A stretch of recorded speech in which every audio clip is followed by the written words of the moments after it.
लेकिन हमारा फरीजा है, हम मुसलमान हैं,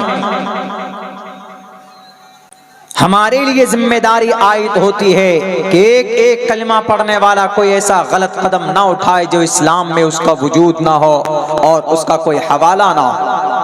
सहाबाए किराम एक दूसरे को नए साल की आमद पर क्या करते थे? हैप्पी न्यू ईयर नहीं बोलते थे, बल्कि एक दुआ सिखाते थे, अल्लाहुम्मा अहलहु अलैना बिल ईमान वल अमाना इला आखिरी। सहाबा एक दूसरे को ये दुआ पढ़कर सुनाते थे कि अल्लाह हम पर इस साल को ईमानदारी के साथ, अमानत के साथ, अमन के साथ, सलामती के साथ और अपनी खुशनुदी के साथ इस पूरे साल को गुजार दे, और शैतान से व जवाज़ुम मिन शैतान, और शैतान मरदूद से हमारी हिफाजत फरमा। ये दुआ किया करते थे, ये नहीं happy new year brother. Phone लगाया, ओ Abdul Rahman happy new year. क्या है हैप्पी न्यू ईयर? अपनी जिंदगी के बारे में सोचो कि तुम्हारी जिंदगी अल्लाह ने कम कर दी है, तुम्हारी उम्र में से वो साल कम हो गया। कितनी नमाजें पढ़ी तुमने, कितने अच्छे काम किए तुमने, कितना झूठ बोला है तुमने, कितनी बेईमानी की है तुमने। इस पर रिसर्च होना चाहिए, इस पर गौर फिक्र होना चाहिए, इस पर कंसीडर होना चाहिए। नहीं हैप्पी न्यू ईयर, इसकी शुरुआत कब से? 19वीं सदी में तकरीबन 1879 को रॉयल नेवी, नेवी जानते, नेवी कमांडर और कुछ फौजी लोग होते हैं जो समंदर में जहाज के ऊपर रहते हैं, नेवी, रॉयल नेवी के नौजवान महीनों तक अपने जहाज पर बैठते और समंदर में जाते। उनकी तबीयत बोर हो जाती, तो इसीलिए वो अपने जहाज में कभी कभी ऐसा करते, वो कभी कभी अपनी पैदाइश के दिन पर खुशी मनाते, गुब्बारे डालते, अपने जहाज को ज़ेबो ज़ीनत में तब्दील करते और हैप्पी बर्थडे बोलते। जब उनसे भी उनका मन नहीं भरा तो कभी कुत्ते की पैदाइश पर, कभी बिल्ली के पैदाइश, बिल्ली के बर्थडे मनाते, कभी कुत्ते टॉमी बोलकर उसका बर्थडे मनाते, और कभी ऐसा हुआ कि यही सब चल रहा था। लेकिन कुछ दिनों के बाद में जब जनवरी की पहली तारीख आई तो उन्होंने ऐलान किया कि लोगों, हमारे इस पूरे जहाज को एकदम लाइट से इसको रोशन करो और शराब लाओ और लड़कियों को लाओ, डांस करवाओ। और जब रात को 11:59 होता 31 दिसंबर की रात को, तो लाइट बंद हो जाती, और जैसे ही 12:01 होता AM, यानी जब जनवरी की पहली तारीख को दाखिल होते तो फौरन लाइट्स ऑन किए जाते और वहां पर बोला जाता हैप्पी न्यू ईयर। 19वीं सदी में ये रॉयल नेवी के नौजवानों ने ये हरकत की। उसके बाद फिर एक साल के बाद और मजीद तरक्की की गई इसके ऊपर। गलत कॉन्सेप्ट है बहुत सी जगह में। जर्मनी में इस नई तारीख की रात को, जनवरी की पहली तारीख को, चाय की पत्ती होती, हरी पत्ती, उसके ऊपर पानी डालकर उसमें झांक कर देखते कि कहीं आने वाले पूरे साल में जो घटना होगा वो दिखेगा। जर्मनी में आज भी ये प्रथा चला आ रहा। थाईलैंड में जाएंगे तो लोगों पर पानी डाला जाता जनवरी की पहली तारीख को। क्यों? उनका यह अकीदा है कि पानी डाल देते हैं तो लोग धुल जाता है, तो आने वाले साल में सारे बलाओं से वो लोग धुल जाएंगे। थाईलैंड के अंदर आज भी ये रिवाज है। चाइना के अंदर में बच्चों के हाथ में रेड कलर के लिफाफे में पैसे दिए जाते हैं, और वो पैसों को ये कहा जाता है कि जब तक ये पैसा पूरे साल बच्चों के पास रहेगा, बच्चे बीमारी से महफूज रहेंगे। क्या अकीदा है ये? क्या पैसों से बच्चे महफूज रहेंगे? क्या पानी डालकर कोई गुनाहों से बचेगा? इन सब चीजों की कोई अहमियत और हैसियत नहीं है।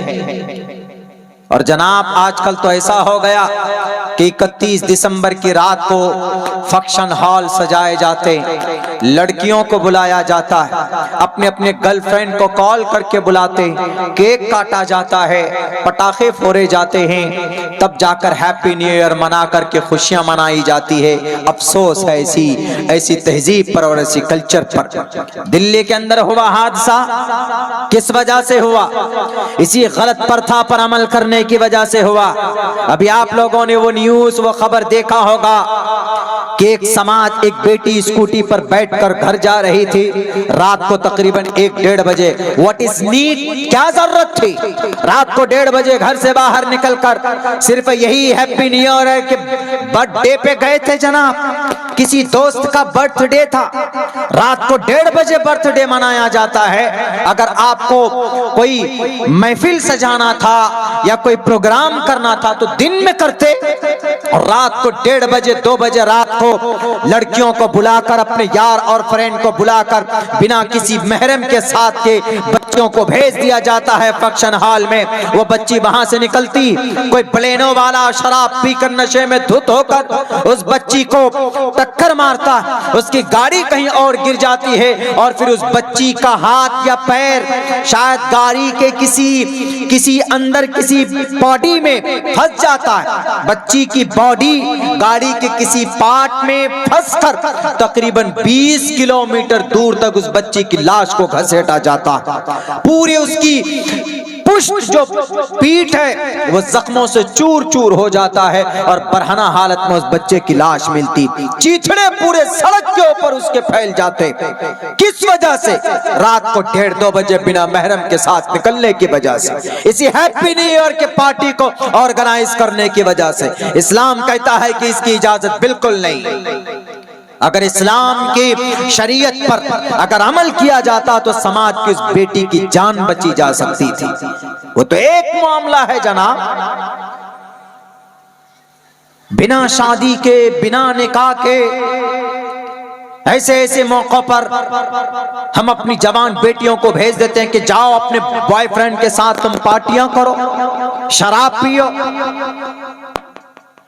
इसीलिए अल्लाह तबारक व तआला ने मासूम जैसी बेटी को आपके घर के अंदर, आपका घर का रहमत नहीं बनाया है बेटियों को।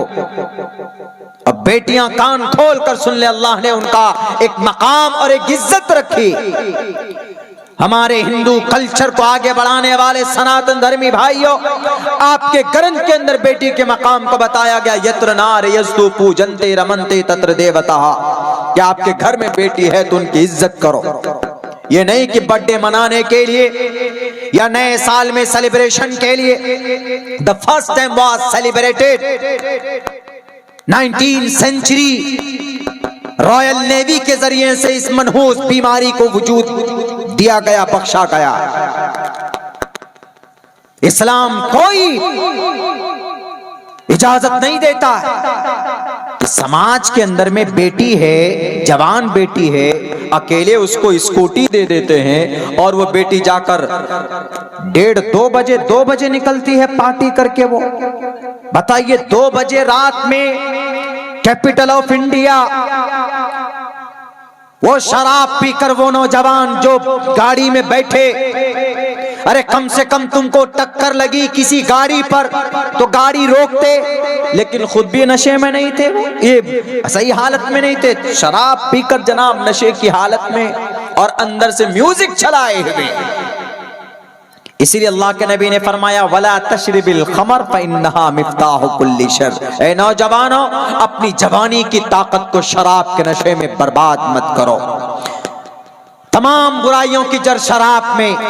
अगर नॉर्मल होते तो गाड़ी में एक पत्थर भी लगता है ना, मैं भी ड्राइवर हूं, मैं जानता हूं इस बात को। अगर आपकी गाड़ी का पहिया भी ऊपर नीचे गड्ढे में अगर गिर जाए तो फौरन आपको पता चल जाता है कि भाई गाड़ी के नीचे कोई बड़ा पत्थर आया हुआ है। एक बॉडी उसके सॉकेट में घुस जाता है, 20 किलोमीटर दूर तक घसीटते, पता नहीं चलता आपको। मेरे भाई, ये मेरे नौजवानों, मेरे मुसलमानों, चूंकि बहुत सारे ऐसे वारदात इन 3-4 दिनों के अंदर सुनने को, देखने को मिला है, यही वजह है कि मैंने इसकी तारीखी हकाइक के ऊपर कुछ रोशनी डालने की कोशिश की। अल्लाहु अल्लाहु अल्लाहु अल्लाह अल्लाहु अल्लाहु अल्लाहु अल्लाह अल्लाहु अल्लाह